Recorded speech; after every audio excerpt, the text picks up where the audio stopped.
因有一嬰孩為我們而生，有一子賜給我們，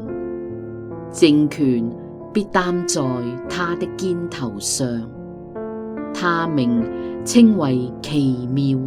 策士、全能的神、永在的父、和平的君。他的政權與平安必加增無窮，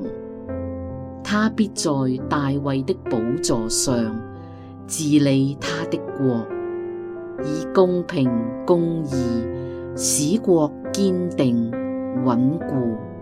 從今直到永遠。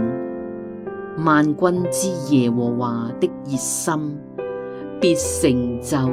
這事。